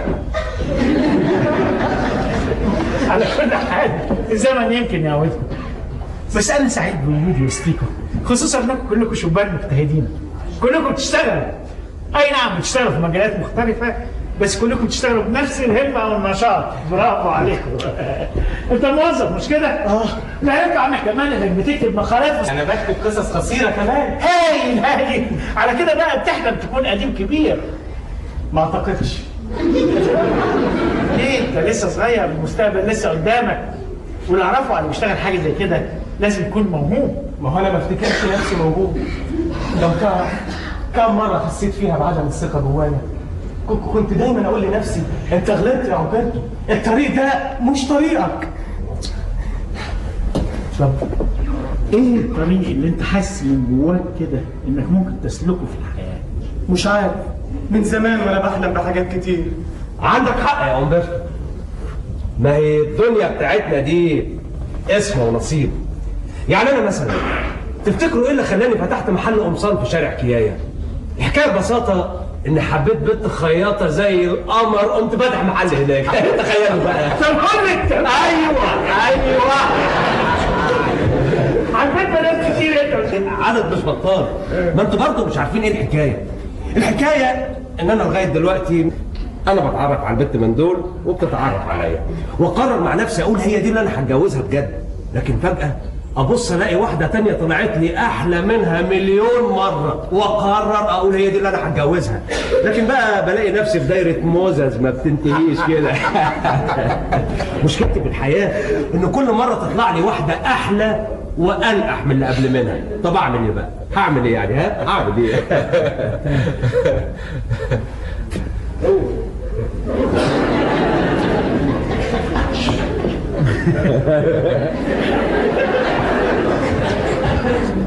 انت عكسه خالص.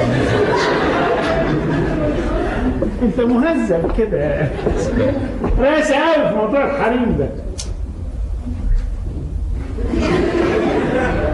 الى حد ما، ولو ان صعب تبقى راسي مع البنات الايام دي، لانك طول ما انت ماشي في الشارع بتلاقي بنات اشكال والوان، البيضه والشقره والسمراء، وتحتار تختار مين ولا مين ولا مين. يعني عشان كده هفضل اعرف دي واعلق دي وامشي مع دي لحد ما يجي لي نصيبي وابقى اهلي.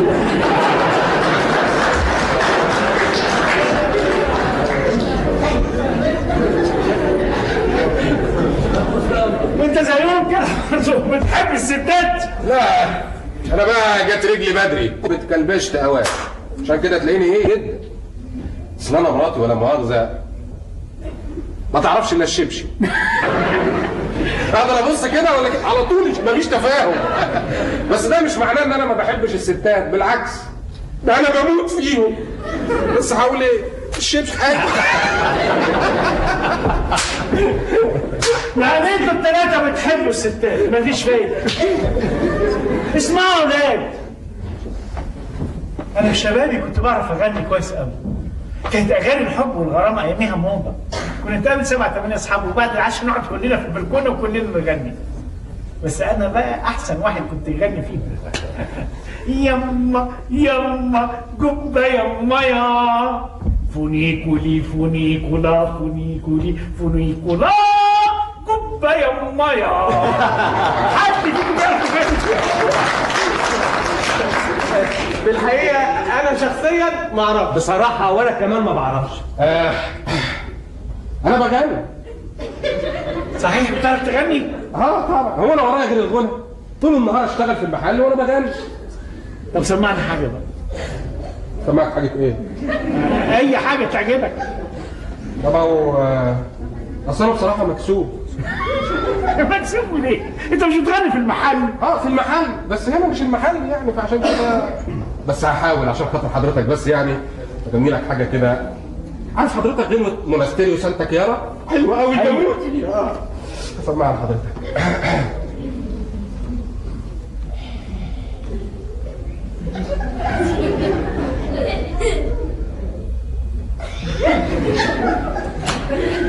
لا لا لا مونستيريو سانتا كيارا tengo corazón.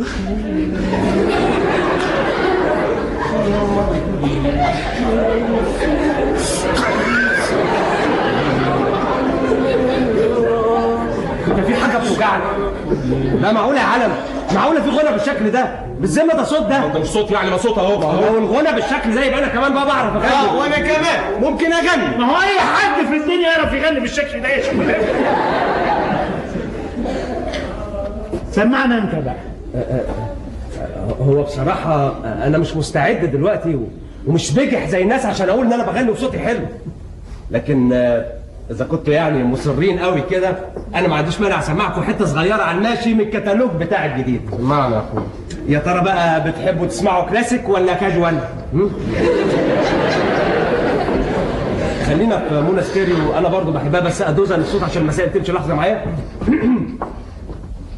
لا لا لا لا لا لا لا لا لا لا لا لا لا لا. القميص حلو. مولتو بيني بيني.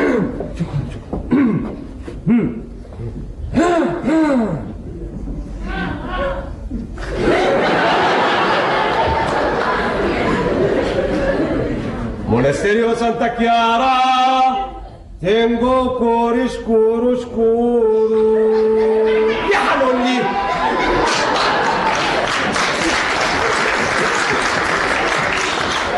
ما بكي بكي ونسينا.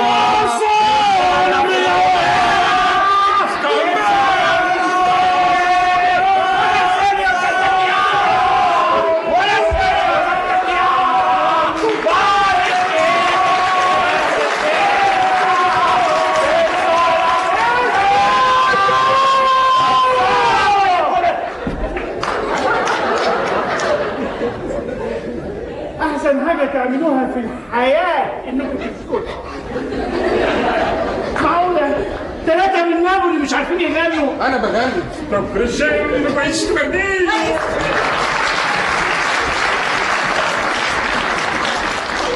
بس يا تريزي العيب واضح جدا في الفستان. فين العيب ده بس يا ست فلومينا؟ انا مش شايفاه. وبعدين دي مش اول مره، انا ياما فسرت لك قبل كده فساتين كتير. منك ومن وشك المكشوف بتكدبي عينك كده. خلاص يبقى لازم اقول ان الفستان فيه عيب. مساء الخير يا امه والف مبروك.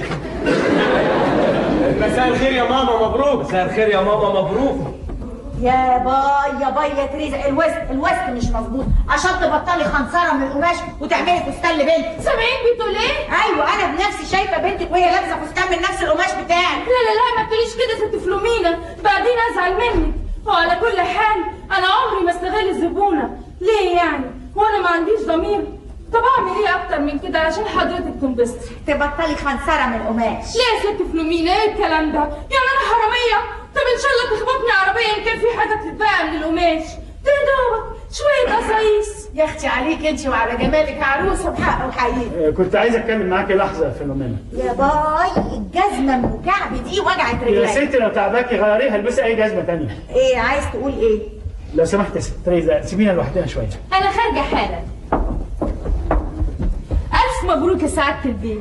اعمل ايه اكتر من كده علشان يعجبها؟ اتفضلوا انتوا كمان على الصالون، رحبوا بالشهود وقدموا لهم الشربات يلا بينا يا اخوانا. يلا بينا. يما جوبا يما جوبا يا فونيكولا جوبا يا.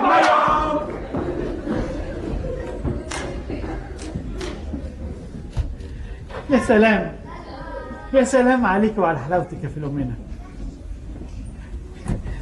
انت رجعت صغرتي من تاني.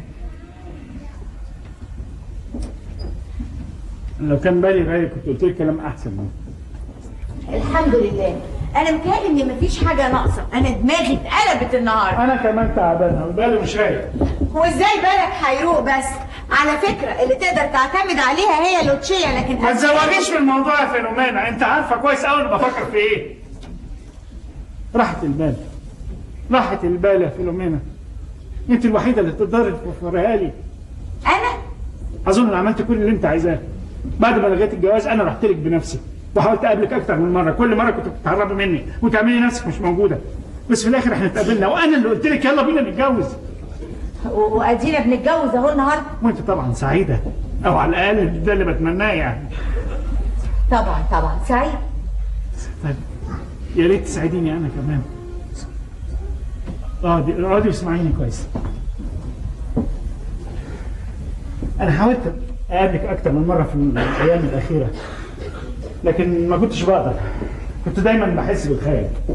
كل مره حاولت اتخلص من الحاجات دي، لكن للاسف شجاعتك ما فيش شك الموضوع اللي عايز اكلمك فيه موضوع حساس جدا تعبني، لان انا مش عايز احطك قدام اجابات محرجه، لكن ما باليد حيلها. احنا خلاص النهارده هنتجوز، بعد شويه هنركع قدام ربنا، وزي اي اتنين مراهقين فاهمين الحب عاطفه ممكن ممارستها بالطريقه الطبيعيه. احنا عشنا حياتنا خلاص يا فينومينا. انا النهارده عندي 58 سنه وانت عندك 48، يعني كبار فاهمين عارفين واجباتنا ايه ولازم نتحمل مسؤوليتنا. فينومينا انت عارفه كويس قوي انت هتتجوزيني ليه. انا ما اعرفش، انا كل اللي اعرفه ان انا هتجوزك عشان قلت لي ان واحد من الثلاثه دول يبقى ابني. ايه ده؟ عشان كده بس؟ لا وعشان بحبك كمان. فينومينا احنا عشنا جنب بعض 25 سنه، عمر بحاله، في بينا عشره وحب وحنان وذكريات. انا اكتشفت ان انا ما اقدرش اعيش من غيرك. فوق كده انا مؤمن بموضوع الجواز. انا بكلمك بالصراحه دي عشان انا فاهمك كويس يا فينومينا. 10 شهور من ساعه الليله دي، من ساعتها فاكراها ما دقتش طعم الراحه، لا عارف انام ولا عارف اكل ولا عارف ابسط نفسي، يعني مش عارف اعيش. انت مش عارفه ايه اللي حصل لي يا فينومينا. انا ما بعرفش اخد نفسي. لما باخد الهواء ما باخدش جوه. حاسس على طول بمراره هنا. مش ممكن هون عليك تسيبيني اعيش بالشكل ده. انت اكيد لسه شايله لي شويه حب في قلبك.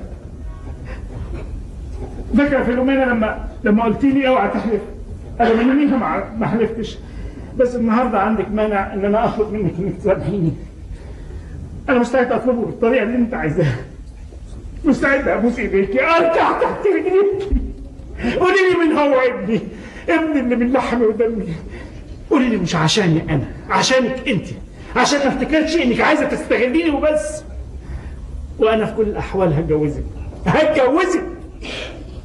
مصر تعرف مين هو ابنك؟ ايوه مين هو؟ حاضر هقول لك. هو فعلا محتاج لمساعدتك عشان اب ال4 عيال. سباك؟ المسبكاتي على رأي روزالية.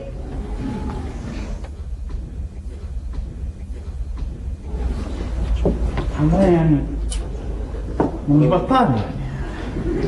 طيب وصحته كويسه، بس ايه اللي خلاه يتجوز بنت الحمار ده؟ يعني المحل الصغير ده هيكسبه ايه؟ بس ده دليل على انه شاب مكافح، ممكن بالمساعده المحل.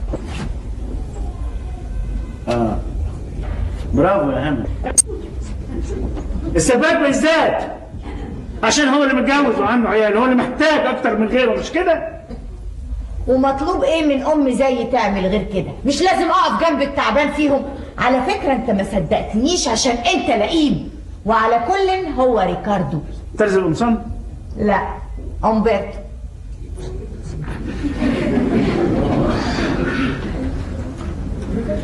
انت ليه مصره تعذبيني لاخر لحظه؟ دومينيكو اسمعني وافهمني كويس قوي، دي اخر مره هنتكلم فيها في الموضوع ده ومش هنرجع له تاني.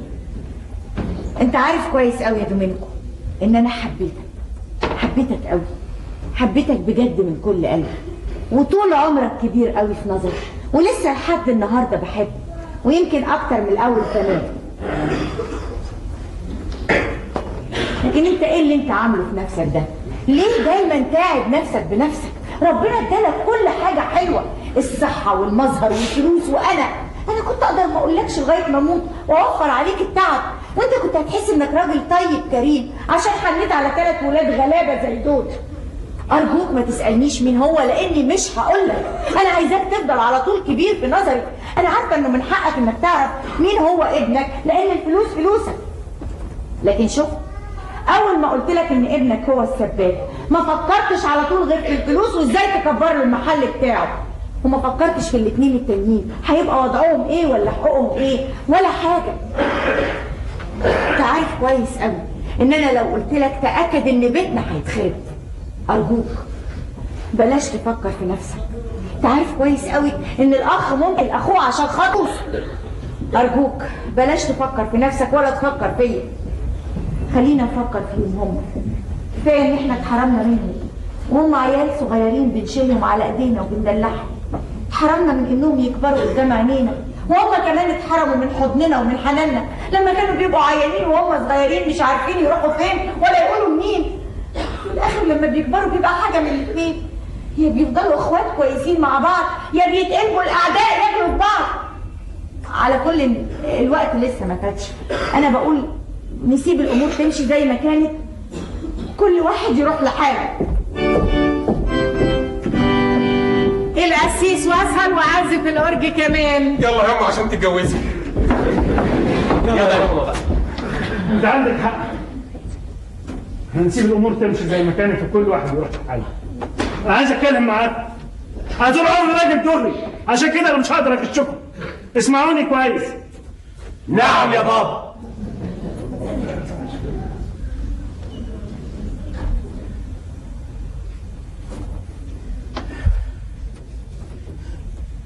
أنا متشكر. أنا بشكركم من كل قلبي. أنا سعيد إن أنا بسمع الكلمة دي منكم. طبعا الواحد لما بيجي يتجوز غالبا الأب بيروح مع العروسة للكنيسة. بس في حالتنا إحنا مفيش آباء، لكن في أبناء. عشان كده انتهى 2 يروحوا مع العروسة وواحد يروح مع العريس. خلاص يبقى انا وريكاردو نروح مع امنا. هي الساعه كام دلوقتي؟ 6 إلا 5. روزالية ما تخافيش يا حبيبتي، الساعة 6 بالظبط الشمع هيتولع هناك. يبقى خلاص يلا بينا. يلا بينا. يبقى أنت اللي جاي معايا. اتفضل يا بابا.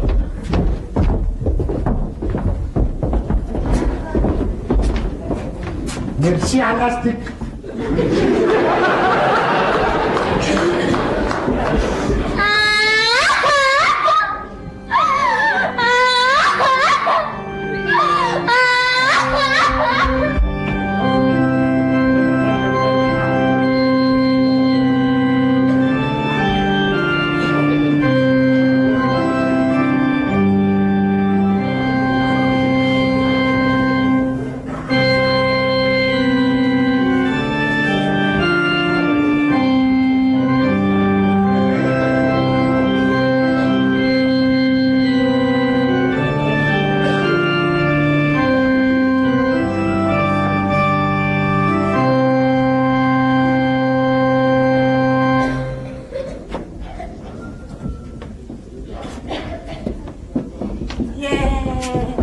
تعب يا ولاد. خلاص يا ستي من حقك تستريحي، وانا كمان بعد اذن حضرتك مضطر امشي احسن على طول. ألف ألف مبروك يا بنتي، ربنا يسعدك. لا بجد فعلا الجواز كان هايل. اديني كوبايه ميه وحياتك يا روزالية. من عينيا الاثنين مدام سوريان. لا معازيم ولا عشاء، يبقى نشرب ازازة النبيذ دي على الأقل نعرف ننام.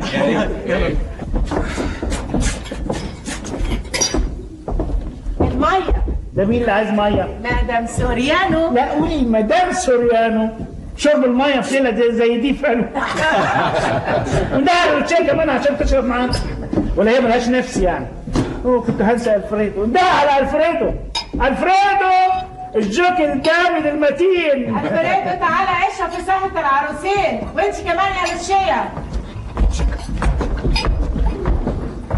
انا جيت نورت البيت. في صحتك يا فيلومينا، في صحتكم كله. في صحتك يا بابا. في صحتكم جميعا. في صحتك يا بابا. فاكر يا الفريدو؟ فاكر الحصانه بتاعتنا لما كانت بتشترك في السبق؟ يا اخي الحصانه دي خلاص ما عادتش بتجري، وقفت من زمان قوي. انا ما كنتش مصدق، انا كنت دايما شايفها قد فتجري. بس ده كان في الخيال، عشان كده انا صدقت دلوقتي. الحصانه دي وقفت من زمان قوي. دول دلوقتي اللي لازم يجروا لانهم لسه شباب. حصانه قويه من سلاله طيبه. تخيل يا الفريدو منظرنا يبقى ايه لو جرينا معاهم. اكيد هيضحك علينا الناس. لا، الابناء ابناء يا اخي. الولاد دول نعمه من عند ربنا. عارف العيله لما يبقى فيها 3 4 عيال وتلاقي الاب مهتم بواحد بالذات ويهتم بيه جدا بصفه خاصه، يمكن عشان شكله وحش او لانه مريض، وممكن لانه بريء او معتز بنفسه شويه، وتلاقي اخواته ما يتضايقوش ويعتقدوا ان ده شيء من حق الاب كمان. بس احنا في عيلتنا دي ما فيش حاجه من دي ابدا، عشان احنا اتلمينا على بعض متاخر قوي، وده من حسن الحظ. عشان الحب اللي على واحد هقسمه على 3. بصحتكم. بصحتكم. بكره انتوا معزومين معانا على الغدا. شكرا يا بابا. شكرا يا بابا. يا جماعه احنا لازم نمشي عشان ماما تعبانه ولازم ترتاح. مبروك يا ماما، الف مبروك. مبروك يا ماما. مبروك يا ماما. يلا تصبحوا على خير جميعا. استنوا. الله ايه؟ مفيش بصل بابا. مبروك مبروك. ما تنسوش بكره. يلا تصبحوا على خير. تشاو. ولا نقطة. شوف ديابو كمان. يا ربي، تخيل التعب حل عليا مرة واحدة. عشان قاعده تجري طول النهار واعصابك مشدوده على الاخر، غير الاستعدادات اللي قعدت تعمليها في الايام الاخيره. دلوقتي بقى لازم تستريحي وبالك ايه. الله، الليله دي ليله جميله بشكل.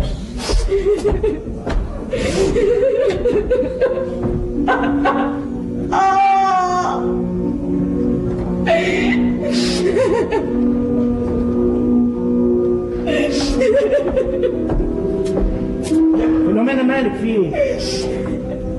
ولا حاجة، بس بعيط. يا سلام، قد ايه العياط مريح بشكل. انت اصلك جريتي كتير ووقعتي وفكرت كتير. التفكير متعب قوي يا فيلومينا، بس خلاص بعد النهارده مفيش جري ومفيش تفكير، في راحه بس. استريحي.